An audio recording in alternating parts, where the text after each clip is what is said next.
ప్రస్తుతం ఇండియా ట్రెండింగ్లో జనసేన పార్టీ అధ్యక్షులు పవన్ కళ్యాణ్ గారు నిర్వహిస్తున్నటువంటి శాఖ అయినటువంటి పంచాయతీరాజ్ శాఖ దేశంలోనే మొదటి స్థానంలో నిలిచి అంటే రోడ్లు వేయటం కానీ ఎంప్లాయీస్ యొక్క సాటిస్ఫాక్షన్కి కానీ ఇవాళ మొదటి స్థానంలో ట్రెండ్ అవుతున్నందుకు మనస్ఫూర్తిగా మా అధ్యక్షుల వారికి రాష్ట్ర ప్రజల తరపున అభినందనలు తెలియజేస్తూ అట్లానే నిన్న దాదాపు 2.5 లక్షల ఇళ్ళు దాదాపుగా 7-8 సంవత్సరాల నుంచి ఎదురు చూస్తున్నటువంటి పేదల యొక్క కళ నెరవేరి వాళ్ళ కుటుంబాల్లో సంతోషం నింపినందుకు గాను జనసేన పార్టీ తరపున రాష్ట్ర ప్రభుత్వాన్ని ప్రత్యేకంగా అభినందిస్తూ కృతజ్ఞతలు కూడా తెలుపుతూ, ఎందుకంటే కొంతమంది టిట్కోయిళ్ళకి డబ్బులు కూడా కట్టున్న వాళ్ళు ఉన్నారు. ఇప్పటికైనా వాళ్ళ యొక్క బాధలు వ్యతలు తీర్చినందుకు రాష్ట్ర ప్రభుత్వాన్ని మరి ముఖ్యంగా ముఖ్యమంత్రి చంద్రబాబు నాయుడు గారిని, అలానే గృహ నిర్మాణ శాఖ సంబంధించినటువంటి పార్థసారథి గారు కానీ వీళ్ళందరికీ కూడా వెన్నుదన్నుగా ఉంటున్నటువంటి డిప్యూటీ సీఎం పవన్ కళ్యాణ్ గారికి కృతజ్ఞతలు తెలియజేస్తూ, ఇక అమరావతి మీద వైఎస్ఆర్ పార్టీకి సంబంధించిన వాళ్ళు 2-3 రోజుల నుంచి మీ అందరికీ తెలుసు, ప్రజలు కూడా గమనిస్తున్నారు. ఆ క్యాపిటల్ విషయంలో ఉన్నటువంటి ఆ సందిగ్ధతని పోగొట్టి అమరావతి క్యాపిటల్ అనే విధంగా అప్పుడు బైపర్కేషన్ జరిగినప్పుడు ఉన్నటువంటి యాక్ట్ ఏదైతే ఉందో దాన్ని ఎమెండ్ చేస్తూ క్యాపిటల్ ఎట్ అమరావతి అని పెట్టండి అని చెప్పేసి అసెంబ్లీ తీర్మానం చేసి పంపించిన దాని మీద ఈ వైఎస్ఆర్ పార్టీలో ఉన్న వాళ్ళు ఏ రకంగా మాట్లాడుతున్నారో చూస్తున్నాం. విచిత్రం ఏంటంటే ఎవరైతే అసెంబ్లీకి వెళ్ళి మాట్లాడాలో 11 మంది ఉన్నారు కదా, జగన్మోహన్ రెడ్డి గారు అక్కడ కలుపుకుని 11 అనుకుంటాను. 11 మందిలో నుంచి ఒక్కరు కూడా దీని గురించి మాట్లాడినట్టు నేనైతే చూడాల, ఇంక్లూడింగ్ జగన్మోహన్ రెడ్డి గారు. మాట్లాడవలసిన 11 మందిలో నుంచి ఒక్కడ నోటి వెంట కూడా ఒక మాట రాలేదు. మూలన పడేసినటువంటి ఎక్కడెక్కడ ఉన్న వాళ్ళందరూ మాత్రం దాని మీద ప్రెస్ మీట్లు దాని గురించి మాట్లాడుతున్నారు. అది ఆశ్చర్యం అనిపించింది నాకైతే. వాస్తవానికి వాళ్ళు పాపం నిన్న అసెంబ్లీకి వెళ్తారని చెప్పేసి అందరూ ఆశించారు. ఎందుకంటే మేము కూడా ఒప్పుకున్నాం ఇదివరకట్లాగా 3 ముక్కలాట కాదు, మేము అందరం ఒప్పుకున్నామని చెప్తున్నారు కదా, మాకు అభ్యంతరం లేదు, మా మీద నిందేశారు, ఇప్పటికీ మా జగన్మోహన్ రెడ్డి ఇల్లు ఇక్కడే కట్టుకున్నాడు, మేము అమరావతిలో రాజధాని ఉండడానికి ఇష్టమేను అని చెప్తున్నటువంటి ఈ పెద్ద మనుషుల్లో అసెంబ్లీకి వెళ్ళి దానికి ఓటేస్తారేమో అనుకున్నాం. కానీ ఆ 11 మందిలో ఎవడో అటువైపు తొంగి కూడా చూడకపోగా వెంటనే సాయంత్రానికే పెద్ద ముత్తైదులందరూ కూడా కొంతమంది ఉన్నారు కదా ఆఫీసులో కూర్చుని ప్రెస్ మీట్లు పెట్టేవాళ్ళు, వాళ్ళని ఆఫీసులో కూర్చుని పెడితే కొంతమంది వాళ్ళ ప్రాంతాల్లో కూర్చుని పెట్టారు. కానీ వీళ్ళందరూ కూడా ఓడిపోయిన బ్యాచే. ఈ 11 మందిలో ఎవరు నోరెత్తలు, ఈ రోజు వరకు నోరెత్తల. ఈ 11 మంది నుంచి ఒక్కళ్ళు కాదు ఒక్కళ్ళారు. ఒకసారి ప్రజలు గమనించండి అని చెప్పేసి జనసేన పార్టీ నుంచి కోరుతున్నాం. ఎప్పుడు కూడా మాట్లాడవలసిన వాడు మాట్లాడితే ఇంపాక్ట్ వేరుగుంటుంది, మాట్లాడకూడని వాడు మాట్లాడితే దాన్ని ఎవడు పట్టించుకోడు. అందుకని ఒక సలహా ఏంటంటే వైఎస్ఆర్ పార్టీకి కూడా నేను ఇచ్చేది, మీరు ప్రతిపక్ష హోదా కావాలి, మేమే ప్రతిపక్షం అంటారు. ఎస్, మీరే ప్రతిపక్షం, మేము కూడా ఒప్పుకున్నాం దానికి. కానీ ఎవరు మాట్లాడారు వాళ్ళు మాట్లాడండి. ఊరికని ఎప్పుడు ఊకదప్పుడు కొట్టేటట్టు వాళ్ళని తీసుకొచ్చి ఆఫీసులో కూర్చోడితే క్రెడిబిలిటీ పోద్ది, వాడిని ఎవడు పట్టించుకోడు, వీడు ఇంతే అంటారు. విలువ ఉన్నవాడు మాట్లాడితే జనం ఒకసారి ఆలోచిస్తారు. దాని ఇంకా విలువ లేనాడు ఎంత వాగినా కానీ నిజం ఉన్నా కానీ వెనక మనం చదువుకున్నాం కదా, నాన్న పులి కథలా ఉంటుంది, అంతకుమించి ఏం లే వీళ్ళది. అమరావతి గురించి మాట్లాడుతానికి మీకు ఎట్లా హక్కు ఉంది అసలు? మీరు దాని మీద రకరకాలుగా చేశారు, గత 5 సంవత్సరాలు నాశనం చేశారు రాష్ట్రాన్ని, మీ ఇష్టం వచ్చినట్లుగా మాట్లాడారు, మీ ఇష్టాన్ని రీతిలో చేశారు.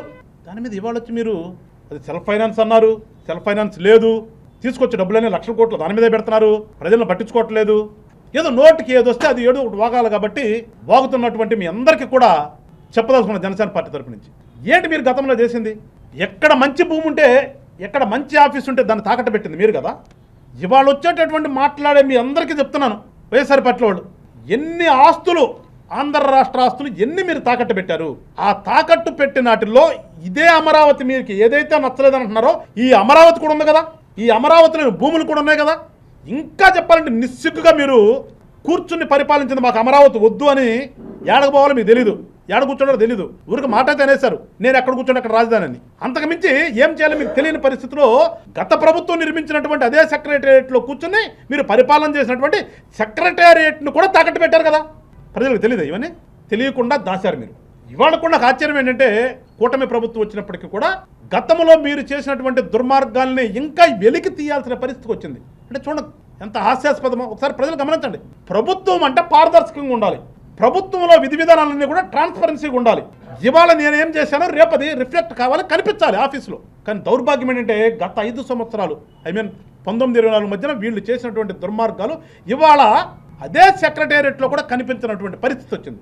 అసలు వీళ్ళు ఎన్ని తాకట్టు పెట్టారు, ఎక్కడెక్కడ తెచ్చారు, ఏమి చేశారు, వాటిలో ఏమైనా కట్టారా లేదని చూద్దామంటే ఇవాళ చాలా వరకు అసలు కనిపించిన పరిస్థితి.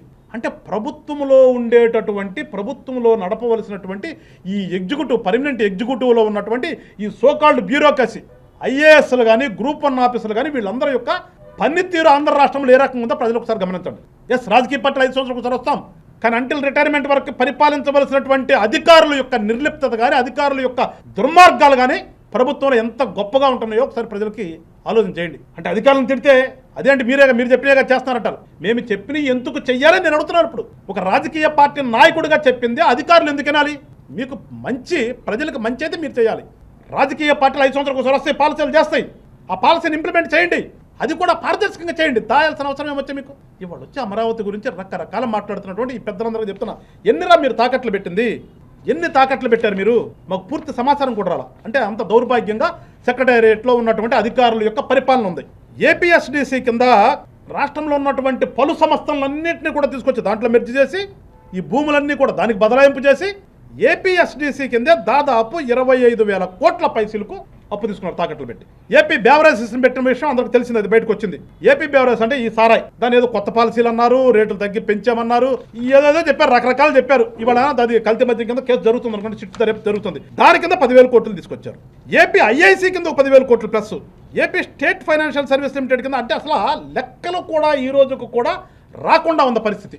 మరి అటు పరిస్థితి ఏంటి? అటుకి వడ్డీలు ఎట్లా కట్టాలి గవర్నమెంట్, ఇవాళ రీపేమెంట్ ఎట్లా జరగాలి అంటే అసలు ఎన్ని తెచ్చారు ఏంటి అనేది కూడా ఇన్ఫర్మేషన్ లేకుండా చేసినటువంటి ఘనత పొందినటువంటి ఆంధ్ర రాష్ట్ర ప్రభుత్వంలో పనిచేస్తున్నటువంటి ఈ సోకాల్డ్ హెచ్డిఓస్ అందరూ కూడా జనసేన పార్టీ నుంచి చెప్తున్నాం. జనసేన పార్టీ అనేది స్థాపన ఈ రాష్ట్రంలో ఈ రాజకీయాల్లో ఒక మార్పు తీసుకొద్దామనే నినాదంతో పవన్ కళ్యాణ్ గారు మొదలుపెట్టారు. మీ అందరికీ హెచ్చరిస్తున్నాం, తప్పు చేస్తే ఐఏఎస్ అయినా సరే వెనక్కి వెళ్లాల్సిందే, వెనక్కి మీన్స్ కట్టకట్టల్లాకి వెళ్లాల్సిందే. మీరు ప్రజల కోసం కానీ మీరు పనిచేయాల్సింది మీకు నచ్చినటువంటి రాజకీయ పార్టీ కోసం కాదు. చూస్తున్నాం ఈ మధ్యన కూడా సర్వీస్లో ఉన్న వాళ్ళు కూడా పాపం జగన్మోహన్ రెడ్డి గారి మీద ప్రేమబాక మీటింగ్లు పెడుతున్నారు ఢిల్లీ. అందరికీ హెచ్చరిస్తున్నాం జనసేన పార్టీ తరపు నుంచి, మీరు ప్రజల కోసం ఉన్నాము అనేది మర్చిపోకుండా ప్రజల కోసం పనిచేయండి జాగ్రత్తగా మీరు. అప్పుడు మిమ్మల్ని అందరూ కూడా రక్షిస్తారు, దండలేస్తారు తప్పితే అదర్వైజ్ దండకు బదులు చేతులకి బేడీలు పడతాయి. ఇట్లా ఏపీ మినరల్ డెవలప్మెంట్ కార్పొరేషన్లో 1,000 కోట్లు, ఇవన్నీ కాకుండా కొన్ని సెక్టర్లన్నీ కలిపి దాదాపుగా కొన్ని కార్పొరేషన్స్ కింద 50,000 పైచిలుకు. అంటే టోటల్గా మనం చూస్తే దాదాపు 1,00,000-2 లక్షల కోట్ల మధ్యలో మీరు ప్రభుత్వ ఆస్తుల్ని, ఆఫీసుల్ని, ప్రభుత్వ యొక్క సంస్థలన్నింటినీ కూడా తాకట్లు పెట్టి తెచ్చినటువంటి మీరు వచ్చి వాళ్ళ ఇక బుగ్గన రాజేంద్ర రెడ్డి గారు ఎప్పుడున్నారు మనకు తెలుసు. గత 5 సంవత్సరాలు కూడా ఢిల్లీలో తప్పితే ఎప్పుడు పాప ఆయన ఏపీలో కూర్చున్నది లేదు. ఆయన ఏదో రాజధాని మీద పెట్టేస్తున్నారు డబ్బులన్నీ, రాజధాని కోసం అప్పులు చేస్తున్నారు అని మాట ఎట్లా మీకు సిగ్గు అనిపించట్లా మీకు? అసలు రాష్ట్రానికి రాజధాని ఒకటి ఉండాలి కదా, రాజధాని అక్కడ పరిపాలన ఎక్కడ చేస్తావు? ఇవాళ మీ యొక్క పిచ్చిస్తాతాలకి, మీ యొక్క పరాకాష్ఠకి ఇవాళ ఎమ్మెంట్ చేయాల్సినటువంటి పరిస్థితి వచ్చింది. ఒక రకంగా ప్రజలకందరికి సిగ్గు, అది మీకు కాదు, మీకు ఎట్లా సిగ్గుచరం లేదు, ప్రజలు సిగ్గుపడాలి. విడిపోయినటువంటి ఒక రాష్ట్రంలో రాజధాని నిర్మించుకోవడానికి దానికి ఒక చట్టబద్ధత కల్పించడం చెప్పేసి గవర్నమెంట్ ద్వారా, సెంట్రల్ గవర్నమెంట్ ద్వారా చట్టం చేర్చుకోవాల్సినటువంటి ఒక ఆవశ్యకత ఏర్పడిందంటే అది ఎవరికి సిగ్గది? ఒకసారి రాజకీయ నాయకులుగా ఆలోచించడం చెప్పేసి వైఎస్ఆర్ పార్టీలో ఉన్నటువంటి ప్రముఖులందరినీ కూడా జనసేన పార్టీ నుంచి కోరుతాం. ఈ వీడియో నచ్చితే లైక్ చేయండి. అలాగే మా ఛానల్ ని ఫస్ట్ టైం కనుక చూస్తున్నట్టయితే ఇప్పుడే సబ్స్క్రైబ్ చేసుకుని పక్కనే ఉన్న గంట సింబల్ ని యాక్టివేట్ చేసుకోండి. అప్పుడే మేము పెట్టే ప్రతి వీడియో మీకు నోటిఫికేషన్ గా వస్తుంది. అలాగే ఈ వీడియో పూర్తిగా చూసినందుకు ధన్యవాదాలు.